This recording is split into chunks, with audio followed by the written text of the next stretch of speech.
Welcome to the breakout session on democracy and equality. I'm Sarah Tai, your host, and a little bit about me. I'm a proud double bear. I just graduated from undergrad as part of the class of 2020 and am now a student at Berkeley Law. Having worked at the Basic Needs Center for the past 4 years on student food and housing insecurity efforts, this theme of democracy and equality is especially dear to my heart, and I'm so excited to share this space with you all today. The values of liberty, equality, and justice are at the core of our democracy. But growing gaps in income, racial uprisings, unprecedented threats to the security of our elections, and more are compromising these long held values. Light the Way will enable our faculty and students to study the institutions and practices of democracy and how to make them better, such as closing the income gap and making access to education, work, and well being more inclusive, just, and equitable. I am pleased and honored to introduce two amazing faculty members in this field. Christina Mora, Associate Professor of Sociology, and Emmanuel Saez, Professor of Economics. Each will speak for about 3 minutes, then we'll open up for questions before returning to the main event. Christina, we'll start with you. Thank you, Sarah. It's so great to be here this evening with everyone. So some of the biggest questions that inspire me right now have to do with issues of belonging and citizenship in the United States. I generally study how immigrants and their children come to see themselves as American and how the native borns receive newcomers and think about issues like diversity and inclusion in the US. I've studied this mostly historically, looking at how the US civil rights movement of the 1960s really inspired Latinos and Asians to come together and to assert themselves in American history and push for a sense of a multiracial, diverse democracy that went beyond the issues of Black and white. And right now, I'm really thinking about the politics of belonging and inclusion in light of two important trends that we see today. First are the extreme levels of political polarization in the US, or the fact that Americans of all stripes seem to be farther apart politically than ever before. We live in a time where even our political allegiances right now shape where we choose to live and where we raise our families. Secondly, I'm researching the issue of the fact that we now live in an era of extremely low levels of trust in government. In fact, since we've been tracking political trust, or the idea that we believe and we trust in government to do what is right, is now at a historic low. And my research shows that this is true among men and women, liberals and conservatives, Blacks, whites, Asians, etc. The sense of political cynicism is widespread. Yet amidst all of this, I've also thought a lot about the issue of how can we have these trends and still think of ourselves as a nation or as a one community, and are there avenues for political hope? And some of my research here shows that immigrants can actually teach us a lot about this area. In fact, it is immigrants who, on the one hand, display large levels of fear. They understand that government institutions can be evasive, and they have a sense of rising levels of anti-immigrant sentiment. Yet, consistently, immigrants are also the ones that on surveys, focus groups, and interviews also display lots of hope. They have a deep sense that democracy can course correct itself. And in many ways, our work is showing that sometimes the most marginalized groups can provide the nation a sense of strength and a direction for hope. Now, UC Berkeley has been a wonderful place to do this research. It is a world-class university, and we've got graduate students that are second to none. The sociology department here is #1 in the globe, and our students constantly push us to think of new path-breaking questions. In fact, in my large lecture courses, it's often the undergrads who asked me not simply what can the studies that we provide today tell us about the social problems and the social difficulties that we face, but how can these theories, these books, teach us about how to construct a new future, how to think radically about new possibilities and new worlds and new ways of building a just world. And I really think that that's the hallmark of UC Berkeley, right? We have an undergraduate education where our students are brilliant. They receive intense training in social science and research methods, and yet are also passionate with their feet on the ground, thinking about ways of using what they've learned in the class to make real change in the world. It's been truly an honor to teach these students and to be part of the community. Thank you. It's a pleasure to be here tonight with you. So my work has been about inequality and public policy, addressing inequality and to make society a more just place. So inequality is the defining challenge of our times. That is, our economies grow, but it is crucial that they grow equitably for them to be sustainable. And with Thomas Piketty, we've documented the enormous increase in inequality in the United States over the last 40 years. We showed that there was an extraordinary increase in the share of income earned by the top 1%, who took about 10% of total income in the around 1980, and it's about 20% today. So the counterpart to that extraordinary increase in top incomes is that incomes for the working class, the bottom 50% of American adults, has pretty much stagnated over that 40-year period. And it's obvious that a society that fails to deliver any economic growth to half of its population is going to generate enormous discontent. The government plays a crucial role in regulating inequality, and so we've looked a lot at the tax aspects. In the 40 years before 1980, all income groups were benefiting from economic growth, and that was a time when the tax system was very progressive. Since 1980, the progressivity of the tax system has been undermined, and that has fueled inequality. And so the issue of inequality is particularly important in this COVID crisis. So as we know, the working and middle classes have struggled with job loss, while upper incomes have been able to maintain their work. And the government played a crucial role to maintain incomes at the bottom by borrowing heavily, actually, from the wealthy in the economy. So that income support, has stopped. Hopefully, it will be renewed in the coming year, and then that issue of enormous debt that has been accumulated will have to be addressed. And at some point, taxes will have to rise. So the issue of how taxes will be distributed moving forward is going to be very important in coming years. So it's been a delight to be doing this research here at UC Berkeley that has a tradition of being very interested in issues of social justice, and it's something you really feel in the classroom.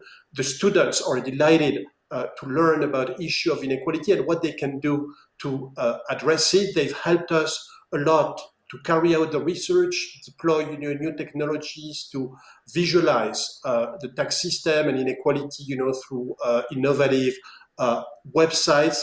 So I want to thank them, and I'm grateful, to be in this great university doing this work. Thank you. Thank you. Now we're going to open the floor to questions. And our first question is from Wayne, class of 83 and 89. Why do so many Americans in lower economic strata fail to support policies that would improve economic opportunity and reduce inequality? Christina, do you want to take this one first? Sure, I'll answer. I'm sure Emmanuel has something to say here too. But what I would say is culture matters. Like, being an American is about thinking about economics, but it's also redefining and continuously thinking about what is the United States and what does belonging mean and what does inclusion mean. And unfortunately, we've seen a development in our political system in which sort of things like race baiting, things like sort of using the issue of immigration almost in political football, and sort of using this to rally up a base who has really been neglected, vastly neglected by economic policies, but then can find a sort of easy solution in thinking about sort of reinforcing borders and who should belong and who shouldn't belong. And so I think it's been a real political strategy that has mobilized mainly sort of a male white working class, often in the South, in the Rust Belt. And we saw it work spectacularly in the 2016 election. The other thing to think about is who votes, right? We are now seeing, this is an incredible moment right now where we are seeing more voter participation than we've ever tracked before. And so given that historically, the high levels of political distrust or a sense of having been forgotten by government has correlated with the fact that the most distraught, the most marginalized don't think that their vote will count or matter. And so you see a sizable part of the population that is affected that just sort of opts out. If you look at the record in the United States, you could say that politicians, on the left and on the right, have failed, the working class. That is, income have stagnated at the bottom, for a very long period. So it is understandable that people would want a different solution. And the different solutions are visible, on the right with the populist movements like Trump, and also on the left, where you had a primary with much bolder proposals or platforms. So, the discontent is visible, and from my perspective, obviously, you want solutions that really address the problem. In my view, obviously, the populist solution doesn't change really the deal on inequality. Thank you so much. We have one more question from John. Forecasting into the next 5 years, what do you see happening with income equality? And what is Berkeley doing to change that? Emmanuel, do you want to take this one first? Yes, so I can start. So inequality is difficult to forecast because it depends a lot, on what happens, the political development. So obviously, hopefully by next week, we'll know more, where we are going in the next 4 years. But I would say that absent a pretty drastic change in policy, inequality is going to stay high. That is, if you look at the historical record, it really took, a drastic set of policies. The New Deal of Roosevelt is the key example in the US to really lower inequality from the very high levels, of the Gilded Age down to that lower level that the US benefited from, for decades. So if you care about inequality, definitely, vote. And what Berkeley will be doing to change that, I guess, will be monitoring inequality, teaching the students so that they are more informed citizens. I also think that many of our student programs, our internship programs are really placing, our students are hungry to be placed in organizations that give back, that do public service, that sort of think of bold new ideas. And I think in many ways supporting those student internship programs and New Berkeley experiences, that Berkeley is its part to train students to really be sort of this new generation of thought leaders on the issue.